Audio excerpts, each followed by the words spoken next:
Welcome in, Boutique Hotel Nation, for another great episode of the unofficial Boutique Hotel podcast. My name is Adam Walls.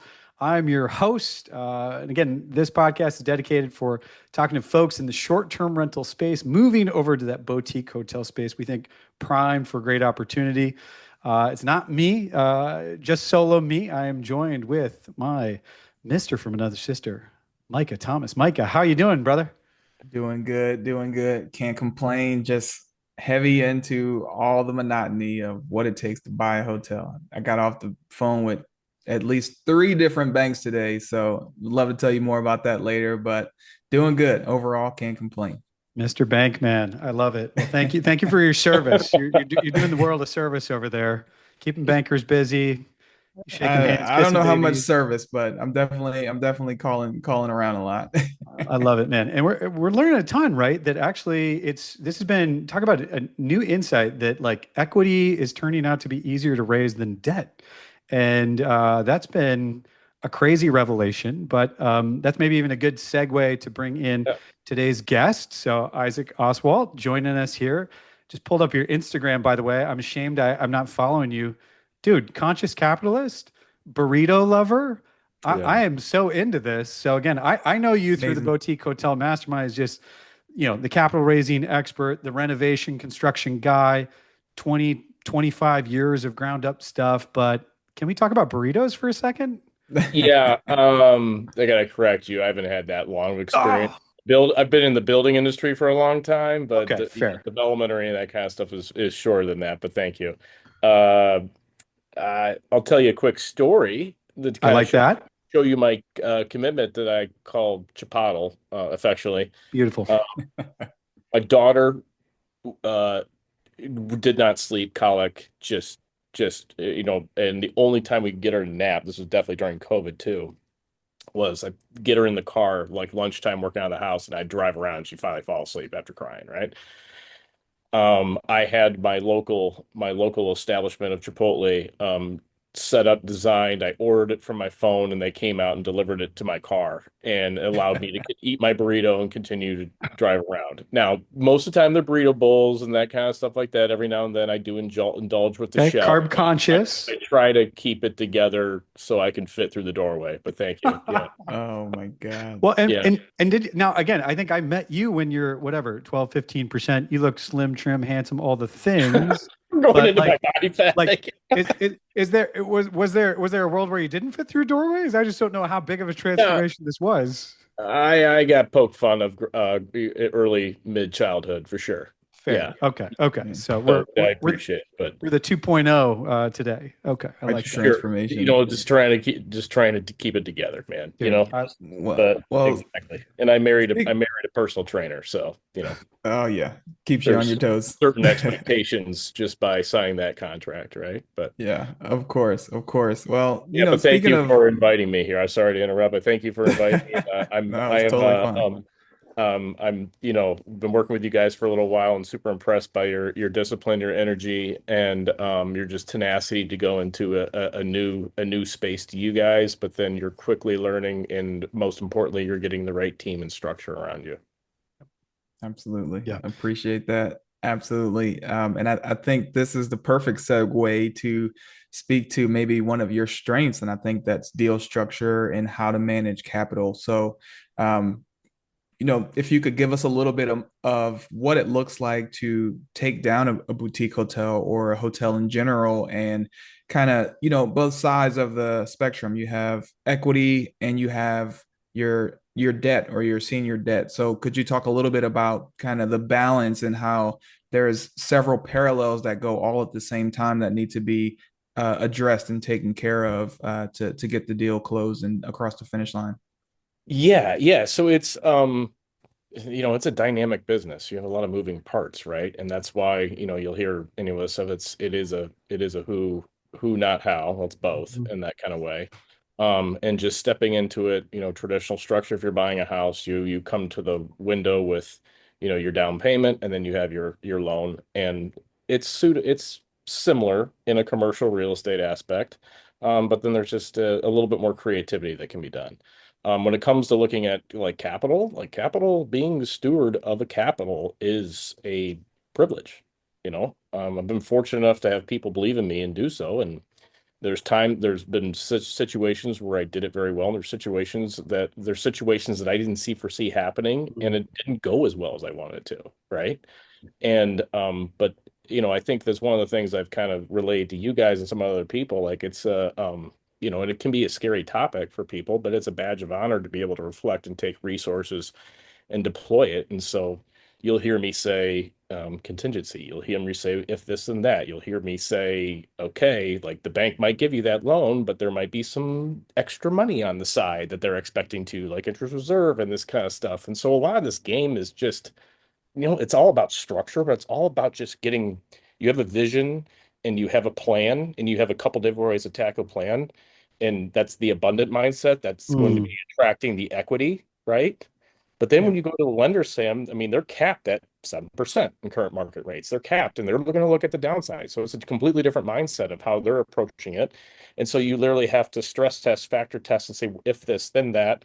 And I don't want to be negative on that, but you want to try to foresee and visualize the different things that can happen along the way, just for in the sake of protection. Um, and so I think that's when you guys hear that stuff. And just for me personally, I had to find the space to have confidence in order to do that. And as soon as I think I shared this with you guys before, but as soon as I put myself in the mindset as like a protector, Mm. um, it got better, and just trying to solve for those things, right? So, um, but yeah, it's deal structure, and then you just have more experience and just understand how things happen. You guys are stepping into a space which is very interesting to me because of what you can obtain an existing hotel that maybe is underperforming, that was built 30, 40 years ago, and you have more of a gap. You have more of a value add creation gap, at least in current structure today, based on trying to do something, doing something ground up where construction costs is so high Yeah. and interest rates are high. And sometimes it takes a long time to get things approved. So there's a wonderful little gap in this space to be able to obtain that and get a really nice delta in change and valuation by just listening to Rashmi and some of the people of how to Mhm. operate this thing and doing some just cosmetic rehab. We're not, that kind of stuff. We don't need to move walls and do huge additions and this kind of stuff. But there's a wonderful opportunity in lane for that, and that's what you guys have been, traveling down. But you still just it's about being thoughtful and trying to foresee some things happen both upside, downside. Yeah, I love that.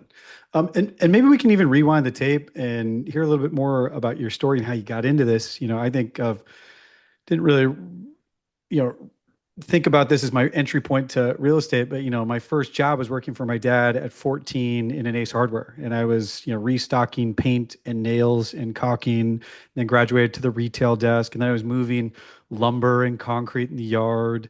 And I thought as a teenager it was cool to use your muscles, but then later on it's like, no, use your mind. Like much more profitable. Not to you don't want to be the 40-year-old holding the the stop sign at a construction site. So what was your entry point into the world of real estate? I mean, Yeah, younger so days and up till now. And then would also love to hear kind of the origin story of Boutique Hotel Secrets, how you joined this group, how again you've been adding a ton of value, and why you want to spend kind of your time, your attention, your gifts with this community.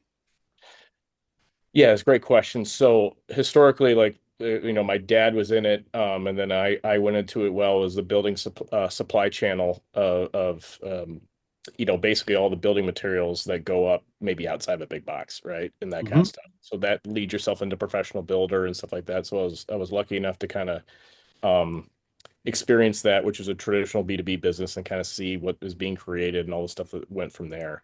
Um, I left that, built a marketing company, not to the core of me as marketing, but I just quickly understood like what businesses needed and like what Hmm. they were, especially like a traditional B2B company maybe wasn't advancing in like the internet or SEO or that kind of stuff at firms. So I just, put together systems and packages to kind of help them cross that chasm and that kind of stuff. So, historically speaking, in real estate was just kind of getting the right people together, build a team in order to do so. I Strength would be like deal, people, architecture, a team standpoint. I have a slew of coaches awards from my prior sporting and that kind of stuff. So travel in there and get the right people, the right places and time, and then get the right people behind you and kind of see, Spillway Lodges, the thesis was there was needed to be a blend between a hotel and Airbnb in the northern Michigan market, right? Yeah. So there's always like a strategic thesis, maybe and then getting the right team together, and then obviously the right energy, aka capital, to fulfill on it. Um, And I what joined, real quick, what was it yeah, about that opportunity or that thesis at that moment? Because I think a lot of people like us, we're trying to do that kind of same thing our own way, but you saw it years ago. So I'm curious what data, what storylines, what trends were you yeah, seeing that emboldened you to kind of take a swing at that? good question. So, just the demand in Airbnbs, right, off the Mhm. chart, and you could see the traveler, which we can step into a little bit. The traveler shifting mindset, great areas, maybe tired product out in great areas. The millennial traveler having more desire for experiences and maybe like less inclined to just go stop at a Hilton than maybe previous generations. Yeah. And statistically, in 2030, 90% of the travel here in the United States is going to be done by the millennial traveler, and there's a different appetite in what they're looking for, and that's why you see the Hilton, like Hilton doing Curio and some of these other, kind of boutique aspects and that stuff, which is all goes in line with the thesis there. Um, so just a special market there, and then the right team. And I just, I had a partner that just had created some a lot multifamily from a downtown area, and just saw how he addressed it in a more hospitable way. And I'm like, Mm. this might be good for you to be like kind of just seeing what I have at a team. Like we might want you to do this, based on your vision and creativity. Um, so but having done that, and then the opportunity to take a look at being around right people and running it, knew we needed help to be able to run this thing. Okay, so I joined STR Secrets, the boardroom. um and that's a great program, good people, a lot of talented Airbnb operators and they could tell they were migrating themselves into hotels. For the last 3 years, I have seen so many deals, so many recommendations pull me in. Hey, would you look at this? I was we were learning the management side, but this was all easy to them. They were Yep. more interested in what we had done in the past with that, my team, right? Um, and it's a jump.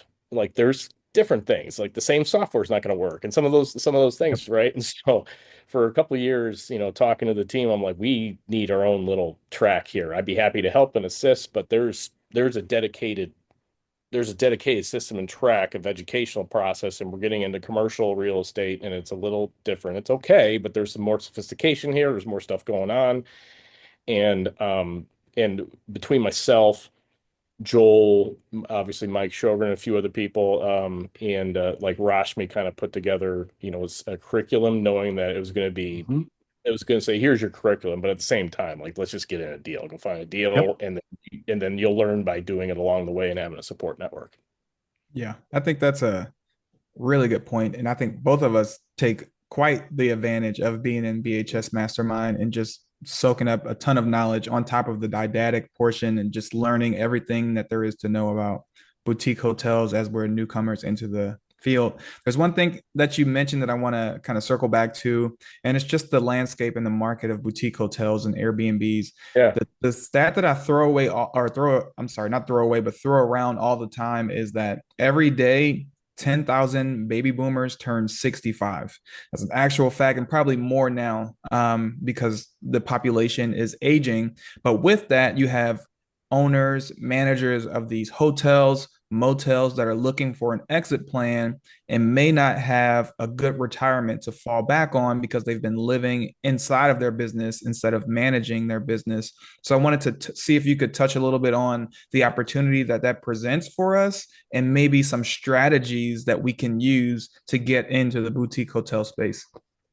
Yeah, that's a very good point. So there is a massive exodus, and there's a ton that's already starting, but it will continue for the next 5, 7, 8 years. Go look at Cody Sanchez. She talks it all the time of baby boomer businesses exiting. Maybe the kids don't want it. Maybe that doesn't work out, that kind of stuff. And maybe in a lot of these businesses, if you know you've been running it or if you had it for 30 years and you know you're only 3 to 5 years from retirement, are you going to do a complete remodel? Are you going to go through all that? Or are you just going to kind of write it out, sail in the sunset? It is what it is. Maybe they're working in the business. They don't want to raise capital. They want to do the improvements, and it's I call a business like that or an operator like that long in the tooth, right? It's cool, Mhm. whatever. Gives an opportunity for like someone like you guys to say, okay, see what you got. Congratulations, you've done a great job. You fed your family. It's a nice business. I see a new vision for this, and I'm going to take what you have here, and we're going to create a deal here, and I'm going to infuse the vision that I have for this asset and my understanding of what the current and future travel demographic and desires are going to be, and I'm going to give it a facelift. I'm going to give it more amenities, and I was a little laughed at initially, but we did put in a cold plunge and hot tub, and those are really Heyo. used a lot, that kind of stuff. But just some of that new stuff. And again, taking what's cool is if you have a little knowledge or experience from Airbnbs, you're actually able to take elements of what the traveler likes from the Airbnb and say, okay, well, how do I fuse this into a commercial asset, right? Into a Yep. commercial asset where I can get better valuations, I can deliver better experiences. It's not valued as a home, like what the comps are. It can valued off of the NOI, which is cap rate, valuation standpoint. So, there's ways to go find these things. Obviously, they're publicly listed.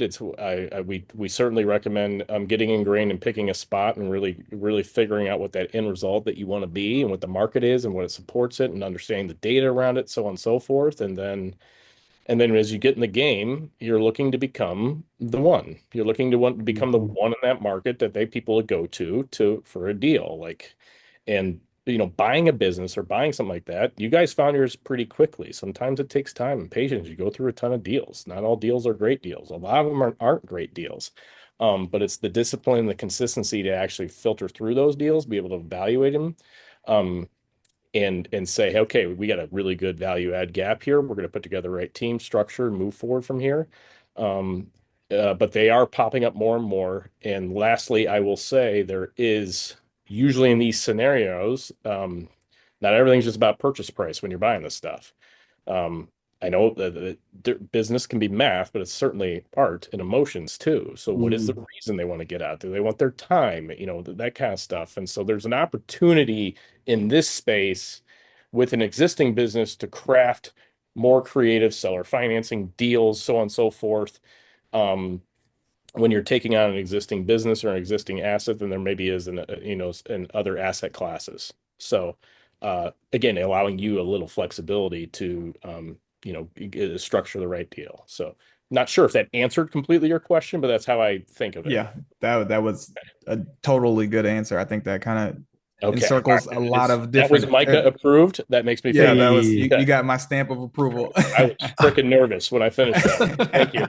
Did I get it? Let's put on, Coach's Corner style or Professor Oswald style. You mentioned NOI. I think this is a whole new set of metrics that you have to understand when you pivot over to the commercial space. You mentioned net operating income. Could you just really quickly talk about maybe like IRR, waterfalls, equity multiples? I didn't know any of this stuff like 6 months ago because it was all just cash on cash, ROI, ROE. I thought it was really fancy with ROE, right? Like why we might want to, put some debt back on that so we could, make our cash sweat. But Yes. I think IRR and equity multiples seem to be very, very important to understand. Do I have a good deal? And again, can I approach banks? Could I approach private lenders with something juicy, to create this win-win? So, anyways, I just wanted to kind of set you up just to talk a little bit about what you believe are the most important metrics and what's the right way to think about kind of this new set of metrics as somebody who is maybe hearing this for the first time. Yeah, it's a good question. So, let's start with just net operating income. Mhm. Okay. It's simply put, it's revenue minus expenses based on your operations net. So let's say it's $100,000 a year, and let's say the property, and based on your property, based on the market and all these in factors, it would be applied a certain cap rate. Let's say the Mhm. cap rate is 10, it ranges between 7 and 13, depending on the asset. I think nationwide for this stuff is right around 9, 9.5, but it's market specific. And it usually correlates with the safety of the asset in some kind of way. Cap rates are going to be super low in Manhattan, and then Mhm. like higher and more fragmented markets. And it has to do with the age as well, right? A brand new A lot of different A stuff. Just plus think about versus think older about think about inventory. the cap rate as like a centralized number for all factors. Yep. You know, Yep. asset and market, so on and so forth, right? Tied into interest rates too. Mhm. And if your NOI is $100,000 and someone values you at a 10 cap, that is $1 million asset based on that. That is a It's $1 million. valuation. Mhm. Okay. So when we're talking to investors and we're talking to that stuff, and again, it's good for you to know these terms, but you still want to explain it in plain English. IRR is, internal rate of return. And that's basically going to be able to calculate, the given annual interest rate over a period of time. Okay. Um, and that's going to include, that includes the timing of when the cash comes back as Mhm. well. Okay. And it'll give you a kick out of percentage. Okay. So you guys are targeting, you're 18 to, anywhere. These deals are going to be 16 to 20% IRR and that kind of stuff. Mhm. The simple way to look at it, I always go back to the rule of 72. If someone wants to double their money, use that to figure out how to double. If someone wants to double their money in 3 years, um, roughly speaking, they need a 24% return. Okay. Now, there's a little bit of a calculation on the timing of when that comes back and that kind of stuff, but I'm generalizing a little bit. Um, Equity multiple, it's I give you $1 and I get back two, equity multiple two, right? Mhm. Those are really simple standards. So I've had people very sophisticated, very high net worth, and they're like, just explain it to me Break it in down. simple English. I'm like, hey Yep. man, roughly based on this project, conservatively double your money in 5 years. That's roughly a little bit more than the 14% rate of return. Okay. Yeah. Yep. Um, the bank is going to look at loan to value and that kind of stuff, or development would be loan to cost, you guys loan to value. And a bank is going to be concerned about, many things, but one of the things is going to be a coverage ratio, which is only saying like, are you making enough money to pay your debt payment? And then Mhm. some. So when you guys see 1.25, 1.3, it's basically if you were making 100 grand a year and your loan payments are 100 grand a year, you're at a one. Yep. Just why they want you to have room. You need a That, spread. So yeah. $1.25 in, $1 out. I'm at 1.25.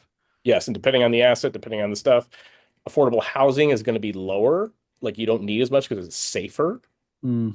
in their eyes than a hospitality product, which is why you guys will see 1.25, 3, 1.35 sometimes, so on and so forth. It's a really simple way of doing it. ChatGPT is super helpful now. It wasn't really Mhm. there for this kind of stuff like that too, but I would actually take a look at it and be like, okay, what are key terms that a bank's going to ask me, what an investor could ask me, and so you understand those facets. But then like, okay, give it to me in plain English. Talk to me like I'm 6 years old. Talk to me like I'm this, and so explain it because you'd be amazed. It's good to understand the sophistication a little bit, but then actually being able to articulate it in a simple fashion is very valuable. Yeah, I heard a quote. I'm probably bastardizing it, but I was talking about somebody mastering a domain.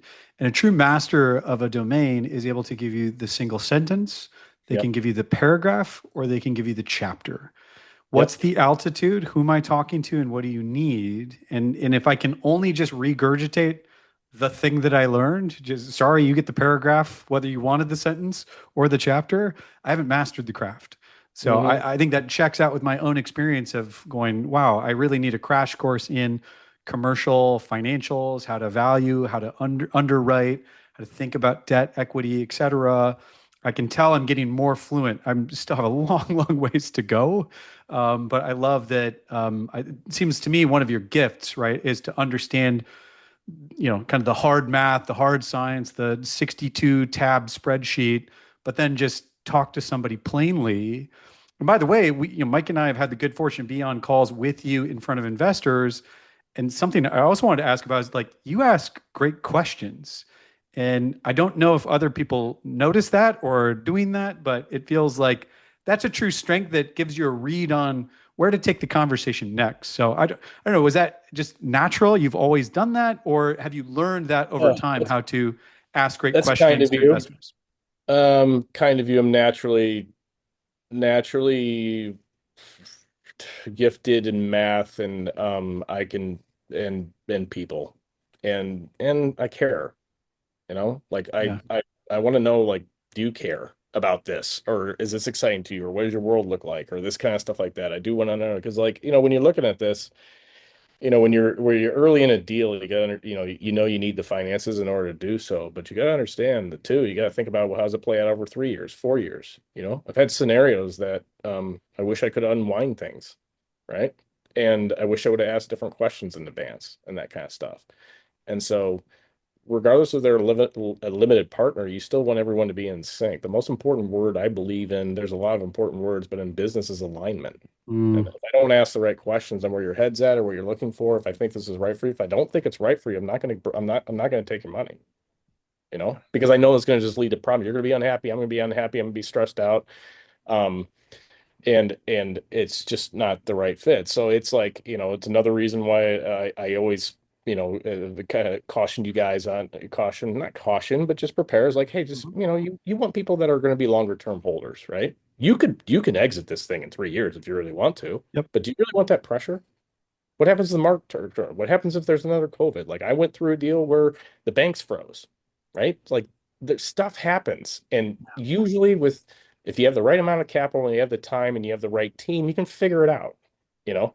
So it's just kind of setting expectations, and it's all for protection of you guys and protection for the asset. But yeah, I want to know what's interesting, what they care about, and how they view them. Just by asking the questions, I can actually kind of see how they view the world based on certain things. Yeah, Yeah.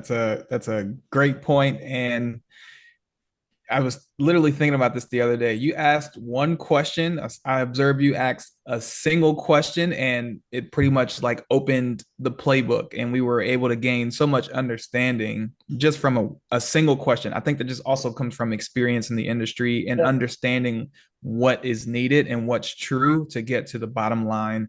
But I know we want to be respectful of time, and I wanted to ask you if you could talk to someone who may be on the fence about possibly joining the boutique hotel mastermind or getting into the boutique hotel industry, what advice would you give somebody that's trying to make the transition from short-term rental to boutique hotels? Um, Great question. For me personally, I live for the human that decided to be the man in the arena, which is my favorite quote. It could be woman too. To like help that person achieve what that original vision of being an entrepreneur is. So like Yeah, that, and the people that we have around this group are the same way. yeah, It's a great model. It's a great business, and it is a team game, and there's certain education that is that can help go further faster and put them in the right position. And regardless whether it's BHS or myself or whoever or any Joel or Rashmi, um, it's extremely healthy to be around people that desperately want you to learn from what they did right and maybe what they didn't do right in the past. yeah. Love it. Beautifully said, man. Well, look, man, we got to get you out of here, but would you come back? Would you? I mean, I I love would hanging out love with to. you. Yeah, yeah, you're I into would love This this? is to. great. Thank you so This is much. I Oh great. my appreciate it, gosh. guys. And Okay. this was very fun. It was very, very, very, very good conversation. You guys are doing great work. You're approaching it right, with discipline, but then with integrity. And this is the start of something special for you guys. So thank you for having me on. Amazing. Well, that's the pod. Thanks again for listening. Catch you in the next one.